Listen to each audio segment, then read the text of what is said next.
പണി കിട്ടിയത് under water വാക്കിലായിരുന്നു സുഹൃത്തുക്കളെ. Hello family, welcome and welcome back to ബീനമീസ് ലൈഫ്. നമ്മളുടെ പട്ടായയിലെ രണ്ടാമത്തെ ദിവസമാണ്. ബ്രേക്ക്ഫാസ്റ്റ് കഴിക്കാൻ വേണ്ടി വന്നിരിക്കുകയാണ്. നല്ല കളർഫുൾ ആൻഡ് ക്ലീൻ റെസ്റ്റോറൻ്റ് ആയിരുന്നു നമ്മുടേത്. അപ്പം നമുക്ക് ഇവിടുത്തെ ഫുഡ് ഐറ്റംസ് ഒക്കെ ഒന്ന് കണ്ടു നോക്കിയാലോ.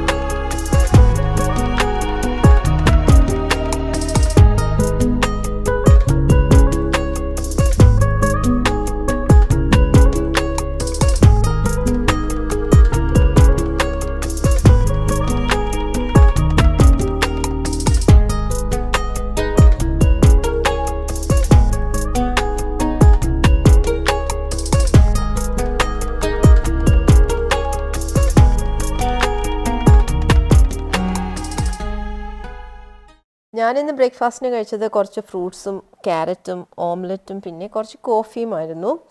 അതിനുശേഷം ഞാൻ ഹോട്ടലിന് പുറത്തുള്ള പ്ലേസിലേക്ക് പോയി. അവിടെ നല്ല ഒരു വൈബായിരുന്നു, നല്ല ഭംഗിയായിരുന്നു അവിടെ ഒരു സീറ്റിംഗ് അറേഞ്ച്മെൻ്റ് ഒക്കെ. ഇവിടെയും വേണമെങ്കിൽ നമുക്ക് വന്നിരുന്ന് ബ്രേക്ക്ഫാസ്റ്റ് ഒക്കെ കഴിക്കാം, പക്ഷേ റോഡ് സൈഡ് ആയതുകൊണ്ടും പൊടിയൊക്കെ ഉള്ളതുകൊണ്ടും അകത്ത് തന്നെയായിരുന്നു ഇരുന്ന് കഴിച്ചത്.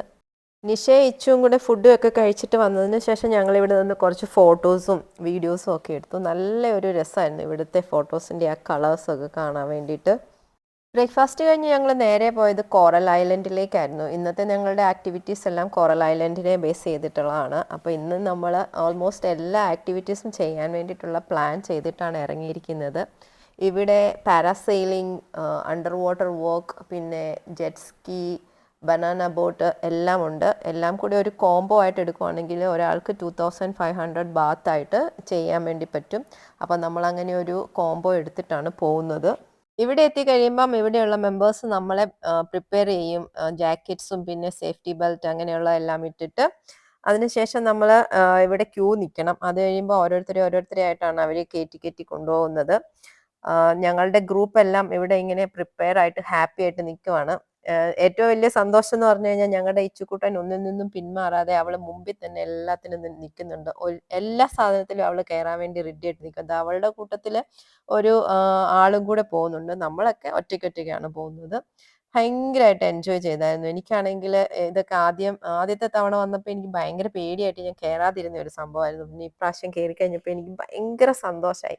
ഇതൊക്കെ ചെയ്യുമ്പോൾ ശരിക്കും പറയുകയാണെങ്കിൽ എന്താ മനസ്സിനകത്തുണ്ടാകുന്ന ഒരു ഫീൽ എന്താണെന്നറിയില്ല. അതിൻ്റെ ഒരു സന്തോഷ പ്രകടനമൊക്കെ നടത്തിയിട്ടാണ് ഞാനിവിടെ നിൽക്കുന്നത്.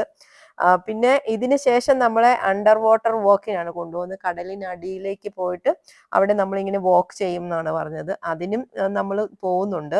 അപ്പൊ അതിന് പോകുന്നവരെ എല്ലാം ഇവിടെ നിർത്തിയിട്ട് ബാക്കി എല്ലാവരുമായിട്ട് അവർ കോറൽ ഐലൻഡിലേക്ക് പോയി. നമ്മൾക്ക് ഇനി എവിടേക്ക് പോകാനായിട്ട് വേറൊരു ബോട്ട് വരും. അണ്ടർ വാട്ടർ വാക്കിന് പോകാൻ വേണ്ടിയിട്ട് വെയിറ്റ് ചെയ്യുക. വെയിൽ കാരണം ഒരു രക്ഷയില്ല, പക്ഷെ നല്ല സൂപ്പറായിട്ട് എൻജോയ് ചെയ്തു. ഞാൻ ഇവിടെ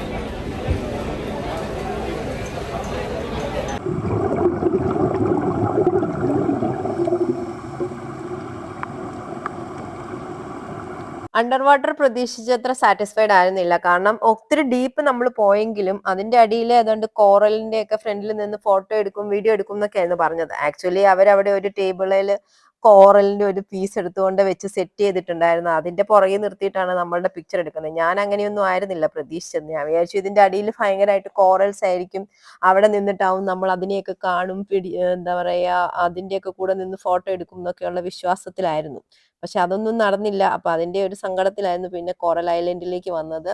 അവിടെ വന്നു കഴിഞ്ഞിട്ട് ആ നീന്തൽ അറിയാവുന്ന ഞങ്ങളുടെ കൂടെയുള്ള മെമ്പേഴ്സ് ഒക്കെ നീന്തി. ഞങ്ങൾ കുറച്ചുപേര് വെള്ളത്തിൽ ചുമ്മാ കുറച്ചു നേരം കുത്തിയിരുന്നു. പിന്നെ ജെറ്റ് സ്കീ, ബനാന ബോട്ട് അതിലൊക്കെ പോയിട്ടുണ്ടായിരുന്നു. എന്നാലും എന്താ പറയാ നമ്മുടെ ആ അണ്ടർ വാട്ടർ വാക്ക് അതത്ര സാറ്റിസ്ഫൈഡ് ആവാത്തതിന്റെ ഒരു വിഷമം ഉണ്ടായിരുന്നു. കാരണം ഭയങ്കര പ്രതീക്ഷയായിരുന്നു. ജീവിതത്തിൽ ആദ്യമായിട്ട് കടലിന്റെ അടിയിലേക്ക് പോവുക, കടലിന്റെ അടിയിൽ എന്തൊക്കെയോ കാണാമെന്ന് പറഞ്ഞിട്ട് കുറച്ച് എന്താ പറയാ കുഞ്ഞു 2-3 മീനിനെ കണ്ടതല്ലാതെ വേറെ ഒന്നും കണ്ടില്ല. ഒരു സാധനവും കണ്ടില്ല. വെള്ളം അല്ലാണ്ട് വേറെ ഒന്നും കണ്ടില്ല. അതിന്റെ ഒരു സങ്കടം ഉണ്ടായിരുന്നു, നന്നായിട്ടുണ്ടായിരുന്നു. പിന്നെ ഈ ജെറ്റ് സ്കീയിലും ബനാന ബോട്ടിലും ഒക്കെ കയറി അതങ്ങ് ഇല്ലാണ്ടാക്കി എന്ന് പറയാം. എന്നാലും അതെപ്പോഴും ഇങ്ങനെ മനസ്സിൽ ആ ഒരു ഫീൽ നിൽക്കും. എനിക്കറിയില്ല ഇനി ഏത് രാജ്യത്ത് പോയാലായിരിക്കും നമുക്ക് അത്രയും നല്ല ബ്യൂട്ടിഫുൾ ആയിട്ട് കോറൽസിനെയൊക്കെ കാണാൻ പറ്റുന്നത്. എനിക്ക് തോന്നുന്നു ചിലപ്പോൾ മാൽദീവ്സിൽ അതൊക്കെ ഒറിജിനൽ ആയിട്ടുണ്ടാവും. അല്ല അവിടുന്ന് 2 കഷ്ണം എടുത്തുകൊണ്ട് ഇവിടെ വെച്ച പോലെ ഉണ്ട്. അങ്ങനത്തെ ഒരു ഫീലായിരുന്നു. കാരണം ഒരു വുഡിന്റെ ഒരു ടേബിൾ കടലിന്റെ അടിയിൽ ഫിക്സ് ചെയ്തിട്ട് അതിൽ കൊണ്ടുപോയി ഒരു പീസ് വെച്ചിട്ട് അതിൽ നിർത്തിക്കൊണ്ട് നമ്മുടെ ഫോട്ടോസ് എടുക്കുക. നമ്മൾ കാണുമ്പോഴത്തേന് കോറലിന്റെ ഒക്കെ പുറകെ നിൽക്കുന്ന ഒരു ഫീൽ. അതെനിക്ക് അത്ര സാറ്റിസ്ഫൈഡ് ആയിട്ട് തോന്നിയില്ല. അവരാണെങ്കിൽ അതിട്ട് നമ്മളോട് മുമ്പേ പറഞ്ഞില്ല. അതിന്റെ അടിയിൽ കോറലിന്റെ ഫ്രണ്ടിൽ ഫോട്ടോ എടുക്കുന്നു, മീനിന് തീറ്റ കൊടുക്കുന്നു എന്നൊക്കെ പറഞ്ഞു. നത്തോലിന്റെ മാതിരി പോലും അവിടെ കണ്ടിട്ടുണ്ടായിരുന്നില്ല. അങ്ങനെ നമ്മൾ കോറൽ ഐലൻഡിലെ ആക്ടിവിറ്റീസ് എല്ലാം കഴിഞ്ഞ് തിരിച്ച് കരയിലേക്ക് പോരുവാണ്.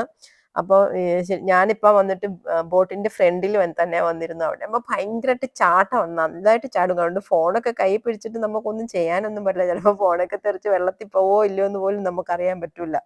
നമ്മൾ ആകെപ്പാടെ നനഞ്ഞു കുളിച്ചാണല്ലോ ഇരിക്കുന്നത്. അതുകൊണ്ടുകൂടിയാണ് ഞാൻ ഇവിടെ വന്നിരുന്നത്. ഇവിടെ ആകുമ്പോൾ കുറച്ച് വെയിലൊക്കെ ഉണ്ട്. അതുകൊണ്ട് കുറച്ചെങ്കിലും ഡ്രസ്സൊക്കെ ഒന്ന് ഉണങ്ങും. ഇവിടുന്നാണ് നമ്മൾ നേരെ ലഞ്ചിനൊക്കെ കൊണ്ടുപോകുന്നത്. അപ്പോൾ നമ്മളിനി റൂമിലേക്ക് പോകുന്നത് വരെ നമ്മൾ ഈ നനഞ്ഞ ഡ്രസ്സ് ഇട്ടുകൊണ്ട് വേണം ഇരിക്കാനായിട്ട്. അതുകൊണ്ട് ഞാൻ കുറച്ച് നേരം വെയിലത്തിരിക്കാമെന്ന് വിചാരിച്ചിട്ടാണ് ഇവിടെ വന്നിരുന്നത്. ഇവിടെ 4 പേർക്ക് ഇരിക്കാനുള്ള പെർമിഷനേ ഉണ്ടായിരുന്നുള്ളൂ.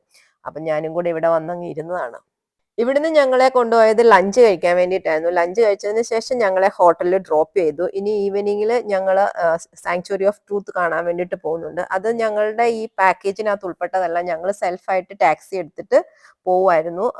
അതും ഇനി ആ കാഴ്ചകൾ നമുക്ക് കാണാം. ആദ്യം തന്നെ പറയട്ടെ, ഈ വീഡിയോയിൽ കാണുന്നത് ഒരു 1%ന്റെ കാഴ്ച മാത്രമേ ഉള്ളൂ. കാരണം ഇത് ഭയങ്കര ബ്യൂട്ടിഫുൾ ആയിരുന്നു. ഇത് കണ്ടപ്പോഴേക്കും ശരിക്കും പറഞ്ഞാൽ ഇങ്ങനെ രോമമൊക്കെ ഇങ്ങനെ എണീറ്റ് വന്നു. അത്ര ബ്യൂട്ടിഫുൾ ആയിട്ടുള്ള ഒരു ബിൽഡിംഗ്, എന്താ പറയാ, സാങ്ച്വറി ഓഫ് ട്രൂത്ത്. അതെനിക്ക് എക്സ്പ്ലെയിൻ ചെയ്യാൻ അറിയത്തില്ല. അത്രയ്ക്കും ബ്യൂട്ടിഫുൾ ആയിരുന്നു അത് കാണാനായിട്ട്. ഇത് തടിയിൽ മാത്രം നിർമ്മിക്കുന്ന ഒരു സംഭവമാണ്. ഇത് 42 വർഷത്തിന് മുമ്പ് തുടങ്ങിയ പണിയാന്നാ പറയുന്നത്. ഇതുവരെയും തീർന്നിട്ടില്ല. ഇനിയും 10-15 വർഷം പണിതാലും തീരത്തില്ല എന്ന് പറയുന്നു. കാരണം തടി മാത്രമേ ഇതിനു വേണ്ടി യൂസ് ചെയ്യുന്നുള്ളൂ. മെറ്റൽസ് ഒന്നും യൂസ് ചെയ്യുന്നില്ല. ആണി പോലും യൂസ് ചെയ്യുന്നില്ല എന്നാണ് പറയുന്നത്. അപ്പൊ ഇത് കാണാൻ വേണ്ടിയിട്ട് വന്നപ്പോൾ ഇവരൊരു ഹെൽമെറ്റ് ഒക്കെ നമുക്ക് തരുന്നുണ്ട്. കാരണം വർക്ക് നടന്നുകൊണ്ടിരിക്കുന്നതാണല്ലോ. അതുകൊണ്ട് നമ്മുടെ പ്രൊട്ടക്ഷന് വേണ്ടിയിട്ട് നല്ലൊരു ഹെൽമെറ്റ് ഒക്കെ തരുന്നുണ്ട്. ആ ഹെൽമെറ്റ് ഒക്കെ വെച്ചിട്ട് വേണം നമ്മൾ ഇതെല്ലാം കാണാൻ വേണ്ടിയിട്ട് വരാൻ വേണ്ടി. പിന്നെ ഒരു ഗൈഡ് നമ്മൾ ഒത്തിരി കാര്യങ്ങൾ എക്സ്പ്ലെയിൻ ചെയ്തൊക്കെ തരുന്നുണ്ട്. പിന്നെ നമ്മൾ രാത്രി ആയതുകൊണ്ട് നമുക്ക് അത്രയ്ക്കും എനിക്ക് അതിന്റെ വിഷ്വൽസ് ഒക്കെ എനിക്ക് തോന്നുന്നു പകലാണെങ്കിൽ കുറച്ചും കൂടെ ഭംഗിയായിരിക്കും എന്ന് നമുക്ക് കാണാനായിട്ട്. ഇതിന്റെ കൊത്തുപണികളൊക്കെ കാണണം, എന്തോരം ഭംഗിയാണെന്നറിയാമോ. ഓരോ പാർട്ടും, ഓരോ തൂണും, ഓരോ പാർട്ടും, ഓരോ ഓരോ ഇഞ്ചും ഭയങ്കരമായിട്ട് നമ്മളിത് കണ്ടില്ലായിരുന്നെങ്കിൽ ശരിക്കും നമുക്ക് നഷ്ടമായി പോയനായിരുന്നു. അത്രയ്ക്ക് ബ്യൂട്ടിഫുൾ ആയിട്ടുള്ള ഒരു, എന്താ പറയാ, കലയാണ് ശരിക്കും പറഞ്ഞാൽ. ഓരോ ആൾക്കാരുടെ കഴിവ്, അതാണിത്. എന്ത് ഭംഗിയായിരുന്നു എന്നറിയാമോ കാണാൻ. അപ്പം നമുക്ക് ഇതിന്റെ മുഴുവൻ വ്യൂവും നമുക്കൊന്ന് കാണാം. നിങ്ങൾ വീഡിയോ സ്കിപ്പ് ചെയ്യാതെ തന്നെ കാണണം കേട്ടോ.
ഈ ഭാഗത്തായിട്ടാണ് ഇപ്പൊ പണികളൊക്കെ നടന്നുകൊണ്ടിരിക്കുന്നത്. ഇതിന്റെ നമുക്ക് കാണാം, ഓരോ ഭാഗങ്ങൾ കാണുമ്പോൾ മനസ്സിലാവും. കുറെ കൊത്തുപണികളൊക്കെ ചെയ്തു വെച്ചിരിക്കുന്നതും അതിനുശേഷം പണി ചെയ്യാനുള്ള കുറച്ച് ഭാഗങ്ങളും കൂടി.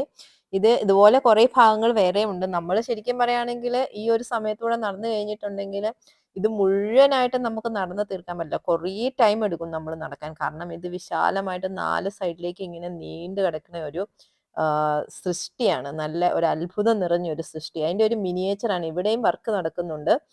സാങ്ച്വറി ഓഫ് ട്രൂത്തിലെ കാഴ്ചകളൊക്കെ കണ്ടിട്ട് ഞങ്ങൾ ഡിന്നർ എല്ലാം കഴിച്ചു. അതിനുശേഷം ഞങ്ങൾ വാക്കിംഗ് സ്ട്രീറ്റിലേക്കാണ് വന്നിരിക്കുന്നത്. വാക്കിംഗ് സ്ട്രീറ്റിൽ എപ്പോഴും ഒരു നൈറ്റ് ലൈഫ് ആണല്ലോ അവിടെ കൂടുതൽ. അപ്പോൾ ഒരു സന്ധ്യയൊക്കെ കഴിയുമ്പോൾ വരുമ്പോഴാണ് നമുക്ക് കൂടുതലായിട്ട് അതിന്റെ വൈബ് എൻജോയ് ചെയ്യാൻ വേണ്ടി പറ്റുക.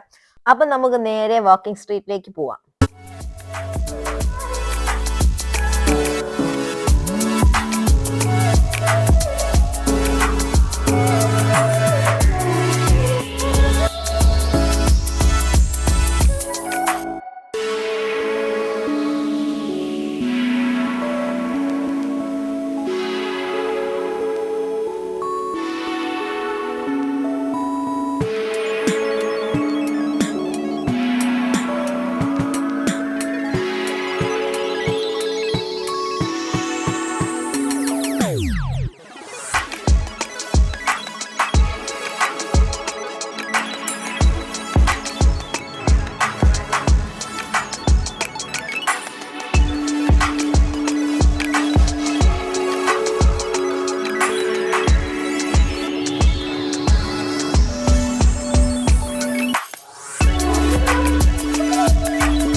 അങ്ങനെ നമ്മുടെ പട്ടായയിലെ ഡേ 2 കാഴ്ചകൾ ഇവിടെ അവസാനിക്കുകയാണ്. അപ്പോൾ നിങ്ങൾക്ക് ഈ വീഡിയോ ഇഷ്ടപ്പെട്ടിട്ടുണ്ടെങ്കിൽ ലൈക്ക് ചെയ്യാനും കമന്റ് ചെയ്യാനും പിന്നെ സബ്സ്ക്രൈബ് ചെയ്യാതെ കാണുന്നവരൊന്ന് സബ്സ്ക്രൈബ് ചെയ്ത് സപ്പോർട്ട് ചെയ്യാനും മറക്കരുത്. Thank you for watching.